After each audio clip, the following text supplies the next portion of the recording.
and all is still go as we monitor our status for it. Good luck and Godspeed.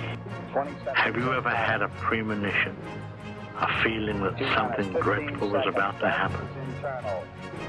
No, Mother, I have not been drinking. Do you happen to have a pair of birds that are just friendly? We all go a little mad sometimes. I have to go back into the past once more, just once more. This is HitchPod, a podcast counting down the 20 best movies of the wonderful 20th century director Alfred Hitchcock. In this podcast, we rewatch a Hitchcock movie and then we talk about it. I'm Dan Lipke and I'm having bourbon forced down my throat. And I'm Kat Jones and I'm hanging off Mount Rushmore by my fingertips because this time around we are rewatching the third best Hitchcock movie, as voted on by our listeners, North by Northwest from 1959. Yeah, so what happened in 1959? Okay, well, that was a year where Barbie dolls were launched. Yes. And that was, the typical, stereotypical blonde, white, painfully proportioned Barbie doll. And it only took, 64 years for them to get around to making a movie about it. She was created early and then it took a little while longer. The modern seatbelt was also invented, so people were able to strap it over their shoulders and click it in and protect themselves from car accidents. And perhaps not in time for Roger Thornhill careering down a hill. No. The first known human with HIV was identified, not in real time, but retrospectively, and that happened in the Congo. No one knew it yet, of course. Yes. We also had, in terms of inventions, the microchip was invented by some man named Robert Noyce, which of course paved the way for computers and smartphones, and this very podcast could not be recorded without microchips. So thank you, Robert Noyce. 1959, what a year. Sadly, Buddy Holly, Richie Valens and the Big Bopper died in a plane crash. That was the day the music died. Yes, according to American Pie. Yeah. The song, not the movie. We also had the Antarctic Treaty, which was signed by 12 nations, and that banned military activity and promised to reserve the continent for peaceful use. For those 12 nations, at least. For at least those 12 nations. I don't think anybody's invaded Antarctica yet, so they've done a good job in whatever it is, the 66 years since. Yes, touch wood. So far, at the time of recording at least. Alaska and Hawaii became the 49th and 50th states of the USA. Yeah, so that meant that the word non-contiguous entered the vocabulary of the average American, because before then it was all contiguous, and then now they've got these two states that aren't joined to the rest of them. We also have Fidel Castro. He came to power in Cuba. He hung around for quite a long time there. And the Dalai Lama fled Tibet and took asylum in India. So a lot of politics going on, which kind of matches the Cold War vibe of North by Northwest. Yes. We also have, from the Onion's Guide to Our Dumb Century, there's a front page dated the 4th of January 1959. The headline is "One Shark, One Jet, Dead in Choreographed Knife Fight." And the opening paragraph is, police officials broke up yet another skillfully choreographed singing street brawl Saturday that left 2 dead as rival gangs of dancing, knife-wielding toughs danced intimidatingly on the streets of New York's West Side. And, of course, a reference to West Side Story, which is one of possibly my favourite musical of all time. Right. So North by Northwest Side Story. Yeah, that's right. Yes. And, of course, 1959 also saw the release of North by Northwest, and we are going to recap this movie shortly. Yes, and a reminder before the recap begins that HitchPod episodes are now available on YouTube if that's how you prefer to listen. So if you pop over to youtube.hitchpodonline.com, we'll redirect you straight there. And while you're going to things on hitchpodonline.com, why not go to newsletter.hitchpodonline.com and sign up to my newsletter. And if you go there, you may discover something very Hitchcocky there. We'll get to that a little bit later. For now, Kat's going to recap the movie. And of course, an original discussion of this movie is available also on our podcast feed. We did that a few years ago, and that is out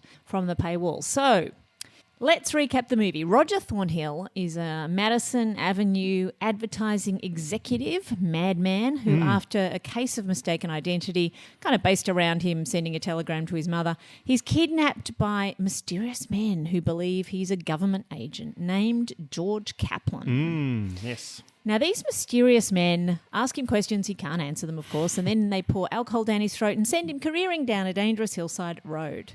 But the drunken Thornhill, who is used to driving drunk, is arrested and he tries to explain what happened. Nobody believes him, including his mother. Nobody buys his story. It's a bit grim when your own mother doesn't believe your story, isn't it? It's very grim. Anyway, primarily, none of his allegations seem to be backed up by the facts. Yes. Undeterred, Thornhill tries to uncover the truth. He ends up at the United Nations where he's framed for some other dude's murder. So fleeing again, he then hops on a train. He uses all forms of transport in this movie. He hops on a train to Chicago and he meets Eve Kendall, a seductive blonde who seems both helpful and suspicious. Yes. Anyway, Eve hides him from all the authorities, allowing him to spend the night in her carriage. And once the train arrives, also helps to smuggle him past the police on the platform.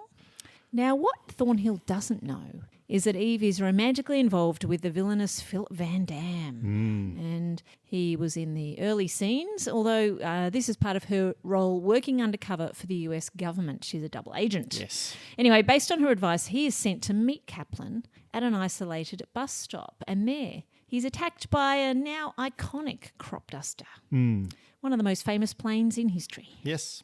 After narrowly escaping, Thornhill confronts Eve and follows her to an auction where it looks like he'll once again be murdered by Van Damme's goons, but once again, though, his quick thinking gets him arrested out of trouble. And the cops who arrest him, they take him off to meet the professor, a mysterious man who explains to him Eve's role is this double agent critical in the Cold War. Yes. A convoluted confrontation between Eve and Thornhill is set up and he is seemingly shot by her, re-establishing her credentials with Van Damme. This is all a setup though. And anyway, Van Damme still has plans to kill her, so Thornhill, who's now loitering outside Van Damme's beautiful cliffside house near Mount Rushmore, he tries to rescue her. This leads to the finale, which takes place on the monument itself, with Thornhill and Eve scrambling for their lives. And just as all looks doomed, the professor orders the last bad guy to be shot, and Hitchcock cuts from Thornhill pulling Eve up from the monument to the pair being pulled onto a train bunk en route to their happily ever after. Yes. That's it. That's it. Amazing to be able to recap this movie so quickly because it's the longest Hitchcock. It is. And every moment is jam-packed with necessary plot. Yeah. So as you mentioned, the longer version of that recap is in the earlier podcast back in the feed. So duck back and have a listen if you want even more details, or just watch the movie, honestly. Well, why haven't you done that yet? It's delicious. But I find the ingredients are somewhat mystifying. What do we put in our potatoes to make Frenzy potato chips so tasty? We'll never tell. Frenzy potato chips. Share them with that someone special you just met.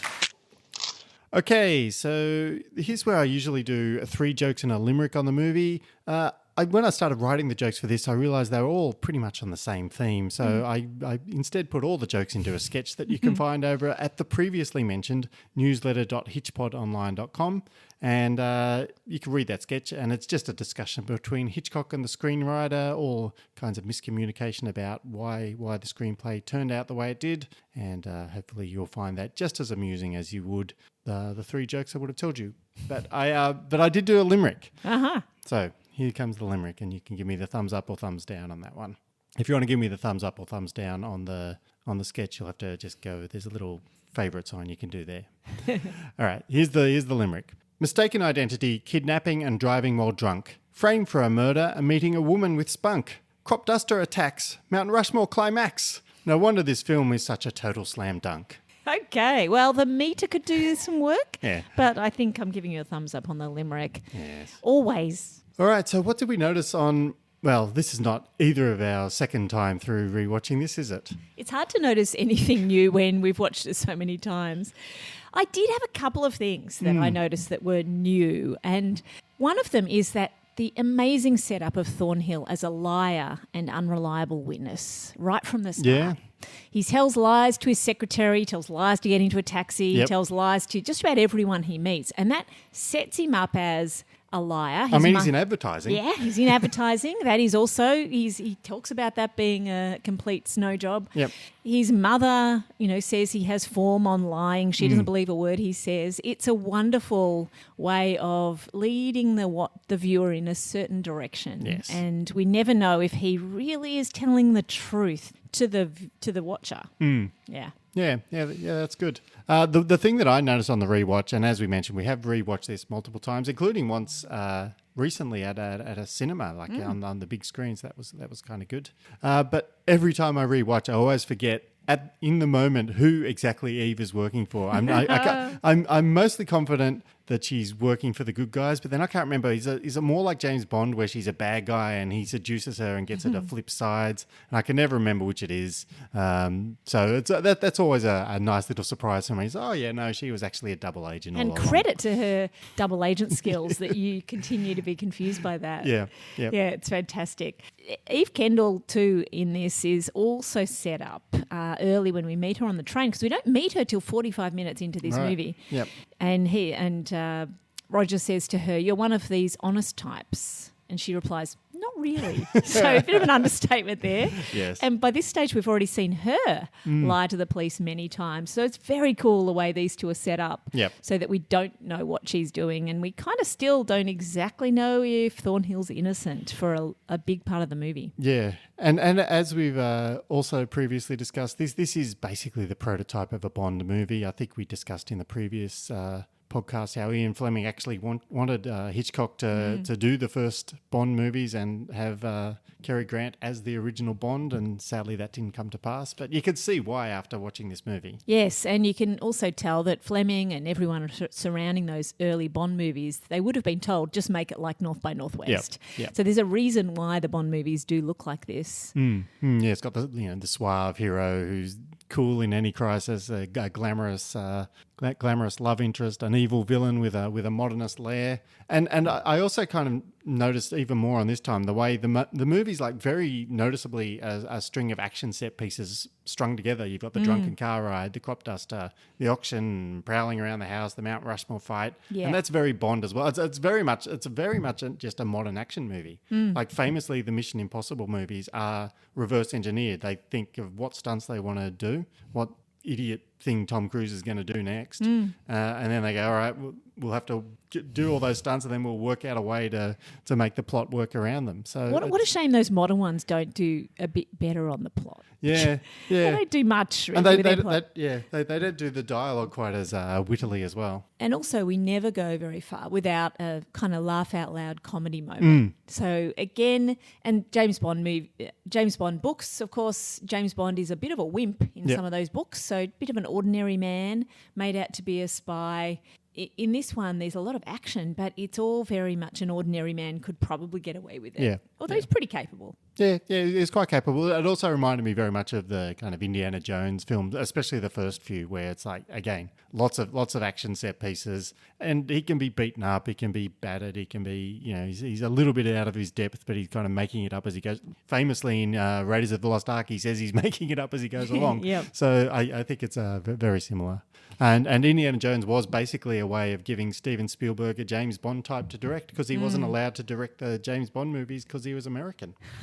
Fantastic. I also love, and I noticed the way Hitchcock obviously is inventing these tropes, these action tropes. Yes. This movie was kind of the precursor for all of those others, but he's also subverting a lot of others at the same time. So the ones that were more routine and run-of-the-mill he subverts. So potentially Van Damme having a relationship with his secretary, every bad guy has a relationship with his secretary, but that's Leonard in this case. Yep. So it's a really beautifully subverted trope there. Yeah. Yes, very good. Shall we talk about the most famous scene of the movie and decide whether it's overrated or not? Yes. I of course, the most famous scene is the crop duster sequence. And it was so famous, in fact, that when Cary Grant died, everyone knew, because everyone was showing that shot of Cary Grant running away from the plane. Yeah, right. So it's fantastic that's iconic for him. Is it overrated? No. Not even close. It's one of the greatest scenes in movie history. It's like probably only second to the shower scene in Psycho in terms of Hitchcock. I can't think of anything else in Hitchcock movies that tops it. No. It's very famous, and it's Hitchcock. You know, it's basically a silent movie. Like we spend a long time just watching him at the intersection there, watching cars go past. Is this going to be Kaplan? No. Then all of a sudden, just this tiny plane comes. It's fantastic. It's incredibly gripping, and it's not abbreviated in the slightest. No. Again, lots of tropes subverted in this particular scene, including the drive-by shooting limo coming past, and all of those sort of things that are not. And there's no score. Like it's completely silent. I noticed that even more on this watch. I was just like, this is very quiet. You are in the middle of nowhere, and all you can really hear is this tiny little plane in the distance about to come and attack him. Yeah. The original idea for this was Hitchcock says, and then this guy's in the middle of nowhere for ages, and suddenly a tornado comes along. And everyone had to say to him, how do the villains conjure the tornado? So a plane coming out of the sky was a good alternative. Yeah. Amazing. And one little interesting fact about this not overrated scene was that Hitchcock wanted to have helicopter footage of from the crop duster. Right. That would have shown us that one of the henchmen, I think it was Licht, was actually the gunman in the plane. So that was how one of those henchmen died. Right. So he was he the one. Okay, yeah, okay. No, he was one of the good. guys from the from the start. first scene. I was trying to think which one he could be, but then I remember the other two are in later scenes. So that's right. The one who's missing. So anything else on the overrated, underrated? No, I don't. Oh well, what do you think is a good underrated scene? So I love the scene, which is the first meeting between Eve and Thornhill having dinner together. Yeah. On the train. So technically the second meeting, yes. the very first meeting, like she helps him out. He ducks into a room and she points the cops the other way. But yes, they're their first actual conversation, proper conversation. That's right. So lots of playful banter backwards and forwards, and a beautiful score by Bernard Herrmann behind it all. A love score showing us that they're falling for each other. Thornhill saying, "What do you do besides lure men to their doom on the 20th century?" is really terrific. Eve Kendall saying, "What does the O stand for in your monogrammed matches?" And he says nothing. Yeah. And of course, really that turns out to be a plot point later as well. So that's beautifully just done. Smuggled in there as a joke, which actually becomes a plot point right at the end of the movie. Yeah, very clever. Even at the very end, where Eve is very calm when she says, "Incidentally, I wouldn't order any dessert if I were you." Yeah. And Thornhill's sort of, "I get the message." No, that isn't what I meant. The train is making an unscheduled stop and I just saw two men get out of a police car. But she's very calm, and that's a bit of a hint that she's not an ordinary woman. Yeah. Yeah, she's well on top of the situation. She's got lots of experience in this caper. We quickly work out. Yeah. Yes. So over on Patreon, we are continuing to go back and we're watching movies from the Hitchcock era that have some Hitchcock-esque qualities. So we most recently watched The Woman in the Window. Do you remember The Woman in the Window? Some interesting plot twists and some that were perhaps not so interesting. Yes. Not quite as good as an ending as this movie has. Definitely not. But yes, we watched that. We watched a whole heap of others. So for a couple of bucks a month, you can sign up to our Patreon. You can listen to that episode and dozens of other movies we've discussed, including, of course, our original coverage of every single Hitchcock movie that we did in season 1. So $2 a month over on Patreon. That's patreon.com/HitchPod. So here's an interesting factoid that we are dropping in once we listened again to the pay the $2 comment from Clara Thornhill. Do you mean you're not going to do any more about this? Roger, pay the $2. So pay the $2 we thought was originally a really low amount of money as a fine. And then when I did a little tiny bit of digging, I realised that pay the $2 is actually a throwback reference to a vaudeville sketch from 1931 that the audience and Clara and Roger Thornhill would have known about. And pay the $2 is just a kind of sketch, a bit Monty Python-esque, where a man is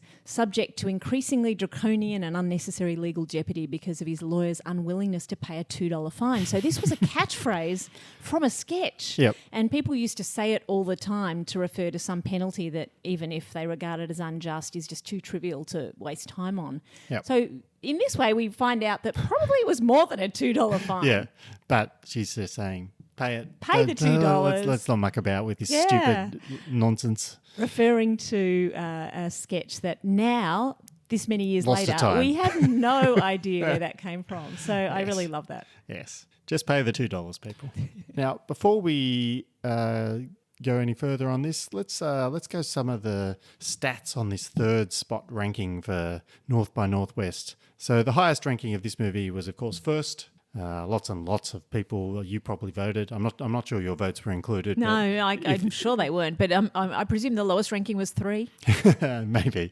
Yes. No. 13% of people had this as their number one movie of the people who responded. So very good. The lowest ranking was in fact 18th. Somebody ranked 17 Hitchcock movies ahead of this one. So. Hello, if you're listening. The percentage of who had it in the top 20, of course, is 100%. Everybody who voted had seen this one and had it in their top 20. I would have said 100% for top 10, but obviously not. Not quite. 89% for top 10. So 9 out of 10 HitchPod listeners say this deserves to be in the top 10. And the differences between our patrons and non-patrons, because we did weight the patrons slightly heavier in our overall rankings. But if everybody had been weighted evenly, it wouldn't be the third best movie. It would have been the second best movie. So the patrons actually pushed this one down very slightly. So interesting. Good work. And we did run some other polls just on social media to gauge opinions on the movie, more recent opinions, seeing as that original poll was several years back now. Who is your favourite male character was the first question asked. Who do you think gets this one? Van Damme. Should have been Van Damme. No, Thornhill actually got the majority of the votes there. Yeah. But yes, I think my vote would have been for Van Damme. What about your favourite female character? Mother? No, sadly, there's some very, it's Eve. So, but yes, some of the more fun options weren't taken. I did ask, what's your favourite US tourist site from which to dangle? And gave various options there. The number one answer on the board was the Golden Gate Bridge. Oh, so yes. Lots of people want to dangle from that. Maybe thinking of the birds there. Yeah. And then I said, what's your favourite compass direction? Is it north? Is it northwest? Is it north by northwest? Or is it other? And the vast majority of people went for north by northwest. So everybody's sticking to the rules. Yep. But we did have some responses from people about their favourite scenes or moments. Do you have some of those favourite scenes or moments? So that moment where they are in the train carriage together and Thornhill is hiding in the bunk. Eve says, patience is a virtue, and Thornhill replies, so is breathing. Yes, that's a good line. Somebody else says that the train going through the tunnel right at the very end always gives me a laugh, which is, of course, is good. Another vote for the dining car sequence. So that is clearly an underrated scene. And there must be votes for the crop duster sequence. Definitely lots of mentions of the crop duster. So this is where we revisit our rankings. You have had it as first, not just for Hitchcock movies, but out of all movies. Yes, I'm not changing. So what about you? Are you changing? It's still number one for me. Yeah, I had it 6th originally overall on my Hitchcock movies. It is a very good movie. I'm not sure how I can keep it out of my top 5. So maybe to bump up a notch. We'll see as we go. But on the re-ranking of what we've got so far, my top 3 movies are Dial M for Murder, which jumped up on the rewatch, The Birds, Rope, and I think I'm going to slot North by Northwest in as my number 4. I still think I slightly prefer Rope. I did toss up those two. They're very, very close to me. They've both got... They're quite different movies, but... and there are 2 movies to come, and we know that Psycho is one of them. Yeah. I actually can't remember which the other one is. Well, you'll have or to if see. I can, I'm not going to say. So we're going to plonk you in as North by Northwest as your new number 1 on the rewatch. Indeed, Notorious number 2. Yes, and then The Lady Vanishes. So we're going to do a deep dive into a scene, play you the audio of this scene, and then talk about it in depth. 1,200 once, 1,200 twice. Last call, 1,200. 2,000. 2,000? 2,100. I'm sorry, sir, but we can't... Make it 2,500. Ask him to leave.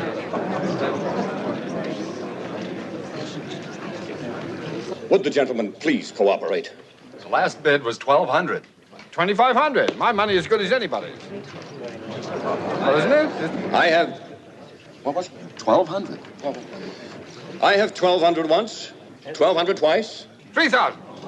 Sold for 1,200. Now, I'm not going to let you get away with that. That's unfair. You'd better leave, sir. No, you take your hands off me or I'll sue you. Uh-oh, So that last moment, of course, was Thornhill punching somebody, Yes. just to make sure that he was going to get carted off by the police. Yes, and of course that's the auction scene, and that's just the very end of it. He's been up to all kinds of shenanigans earlier on in the auction as well. He's been underbidding whatever the thing was as well. So it's all very silly and fun. Yeah, pure screwball, really, isn't it? It is quite screwball, yes. Yeah. And I guess what the thing I wanted to go kind of deeper into is it's a great example of Hitchcock's ability to kind of blend suspense with comedy. Yeah. Like he's about to be killed unless he can Yes. come up with some solution to this, and the solution is to suddenly pivot to a completely comic scene. It's a comedy routine. This Yeah. scene, that's great. And it's another scene of peril in a public place that is just so terrific. And there's so much of this movie plays out in public. Yes. Yeah, really great. It's very clever because the comedy is completely in service of the plot. It shows kind of Thornhill, weaponizing the authorities, the people who he's been fleeing from for the entire movie. Suddenly he's just come up with a solution that he has to get them to arrest him. He has to get them to do the one thing he hasn't wanted them to do the entire movie, because otherwise he's going to be killed. So, and his ridiculous bidding, draws the attention to himself, which is, both comedic and strategic because he's a wanted man. And the Hitchcock lets the audience in on the joke. So everybody else is being completely serious. Like all the auctioneers, like trying to restore order. The other bidders, I think at one point somebody calls him an idiot, a perfect idiot. I can't remember exactly how she phrased it. The killers are obviously very serious as well, which just heightens the humor. They're deadly. He's got a room full of straight men, and he's playing the fool. That's great. Yeah. And before, and it's really a nice natural way for Thornhill to find out the villain's name as well. So there's a number of things that go on in the background that are, as you say, important plot points. Sold to Mr. Van Damme. Suddenly he knows this guy's name. And just the timing of all of the comments that Cary Grant makes are just absolutely perfect. Every sarcastic line is just incredible. And of course, Cary Grant had vast experience in comedies as well, so it's just perfectly made for him. And that's very good. Yes, he's extraordinarily good at potentially playing the drunk, which is kind of what he's doing here. Of course, just leaning into the fact that he probably, if he'd been drinking too much, could have been in this situation. Yep. I love apparently the only performance that will satisfy you is when I play dead, and then Van Damme saying, your very next role, you'll be quite convincing, I assure you, which must be the smoothest death threat in history. Yep. It's really great. So the entire auction scene is also beautifully shot, right? So it starts with this sort of close-up on Eve Kendall's neck from someone's hand, which is, we're getting the impression we're in Thornhill's point of view. The first thing he sees is this woman, and some dude, is possessive of her. And that's our first indication that she's with anyone else. Yeah. And we don't even know it's him, or that they're at an auction till it pans out, and then we see that Thornhill's in the doorway watching. So just beautifully done.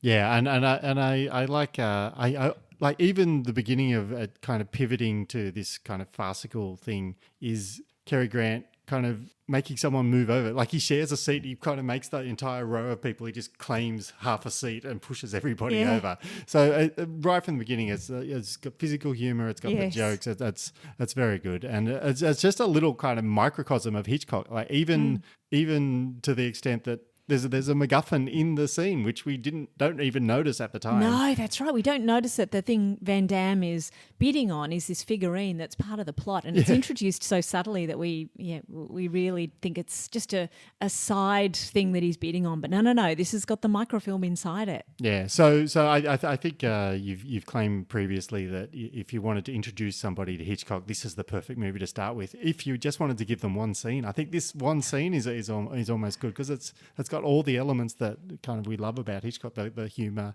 and then the suspense and all the other kind of stuff. It's great. Yeah, that's right. Do you have blood all over your shower curtains? Crop dust in your best suit? Bird poo on your jungle gym? Then you need Hayes Laundering Services. Hayes, cleaning up filth since 1934. Okay, it's time for the Hitchcock do-over, and this is where we imagine what it might have been like for Hitchcock if he had some extra time to think about how he might remake this movie. So he famously, he remade essentially the 39 Steps into North by Northwest. He redid The Man Who Knew Too Much. And what if he had another crack at North by Northwest, in the 21st century? What if he'd kicked on all the way to 2025 and had to remake it again? What would he do differently? North by Northwest was already a do-over, right? So he's made a perfect movie by redoing it. I don't think he'd change anything. But if you had to, maybe a little bit more of Eve Kendall, maybe seeing her in a few more situations or scenarios. Yeah, I think you've got the modern day thing, so you can't do the telegram thing anymore, obviously, but you could have some kind of social media confusion or some digital identity hacking or something. Well, some viral social media snaps of Thornhill mapped out, showing him being spotted as he travels North by Northwest would be interesting. Yep. Maybe a little bit more banter with a bit more sexual suggestion now that he's got the freedom of not being really strung by the censors. That would be, he could make things a lot funnier. And I think like the actual, the action scenes, they'd crank that up these days. Like you'd have proper stuntmen, proper stunt work. Yes, I don't know that would improve the movie at all. I think it would. I think you'd have it in IMAX. Have him dangling off the Mount Rushmore in IMAX. It'd be enormous. You wouldn't change it necessarily, but it would be better. It'd look better. Yeah, it'd look better, yeah. I think you'd also keep Cary Grant, but in post-production just make him a bit younger so that there's not so much of an age. Do that de-aging effect. Yeah. Yes. I almost forgot though. We do always ask ChatGPT for some alternative names for this reboot. It did come up with some good ones. This is as originally suggested by Freddie over on Patreon. So here's what it suggested. You can give me a thumbs up or thumbs down on these. I've got 5 suggestions here. Thornhill's Thrill Ride. Nope. 404 Identity Not Found. Well, it's not great. It's okay. Dial M for Mount Rushmore. Oh God. Can I just preemptively give all of these a thumbs down before you even? No, there's one that I don't mind, which I think is actually how they do it. Not this one. This next one is the Kaplan Conspiracy, which sounds more like a 1970s, Robert Ludlum kind of thing. But I reckon if they did it today, they would definitely call this N times NW. That would be the branding of it. It wouldn't be North by Northwest. It would just be N times NW. Yeah, that's right. What about modern actors, though? If we were going to remake it and Cary Grant wasn't available to be de-aged? Yeah, this is always lots of fun. I mean, first up, let's just go Eve Kendall, Florence Pugh. Of course, yes. Of course. And I think she would be excellent as this. We know she's really good at, faking all kinds of accents. Yep. She'd be great. What about Thornhill? Well, one that kind of I thought might be interesting would be Dev Patel. Now, he's often fan cast as a possible next James Bond. Yes, because he looks great in a suit. Yes, but he has said he doesn't want to do it. But if he didn't want to do a James Bond, maybe do like the prototype Bond as a one-off in this NW movie.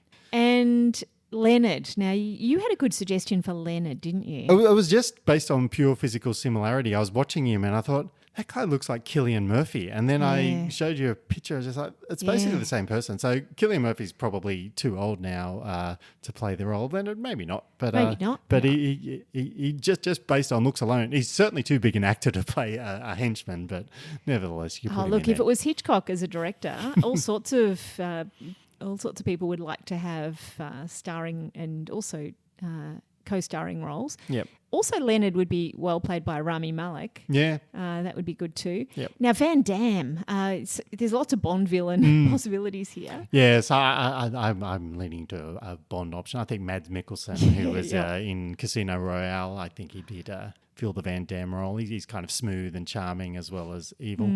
Poor dude, just typecast as a villain. How would we do a sequel to this movie? Do you have any ideas for that one? Well, we did propose maybe they could go South by Southwest.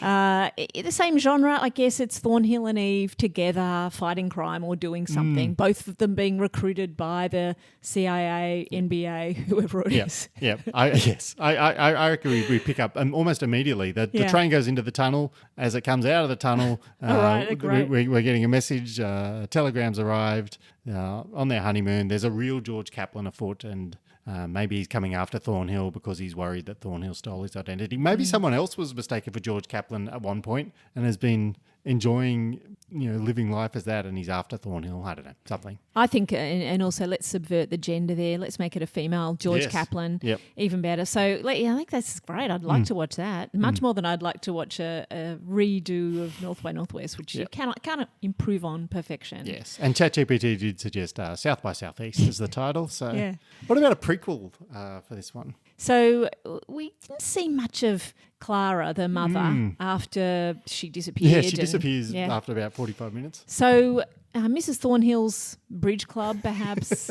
We know she was off playing bridge, right? Yeah, and they'd be drinking martinis and whatever else they were having. And this could just be maybe we're hearing about all of their sons and daughters and the antics they get up to. Maybe they're getting up to antics as well. Maybe they're all spies and got international intrigue as well. So maybe one of them is a retired spy, or another one's married to a sleeper agent or something. Yeah. So Mrs. Thornhill's Bridge Club could be a bit of a Thursday Murder Club kind of exactly reboot or prequel, or even that could be the 8-part TV show. Yes, it could be. I think Mrs. Thornhill's Bridge Club is a perfect title for it as well. Yeah. I think that's a good title. But yes, okay, so let's do the 8-part TV show. A show about an advertising executive who's charming but also a bit of a cad. No one would ever watch that. It wouldn't become one of the most famous TV shows of all time. All right, so if we can't do a reboot of Mad Men, no. What can we do? So the prequel or the 8-part TV show of the FBI, CIA, working out who George Kaplan is, and maybe the professor and his backstory. Yeah, well, let's go all the way back. Let's have the professor in his college days before he even becomes a professor. So you've got him in university running around. Yep. He's trying to study, hang out with his dorm mates, but he's also embroiled in spy activities as well. Yes. I think that's very episodic. I think you could easily make an ongoing TV series of that for as long as they'd let you run. It could go forever. Well, timing-wise, that would be in the middle of the Second World War, right? Yeah, right. Not sure exactly what he'd be doing then, but yeah. I enjoy the idea of him, getting up to spy shenanigans, but it also being like this, college comedy kind of thing. ChatGPT did suggest a title for that series. They suggested Dorm Room 007. Yeah, I like that. Dorm Room 007. Definitely going to be maybe not an Apple TV series, but something. Yes. So what are we going to watch next? Well, before we decide what we're going to watch next, we should mention a happy birthday to the 39 Steps, the predecessor of this one, which is turning 90 years old this month.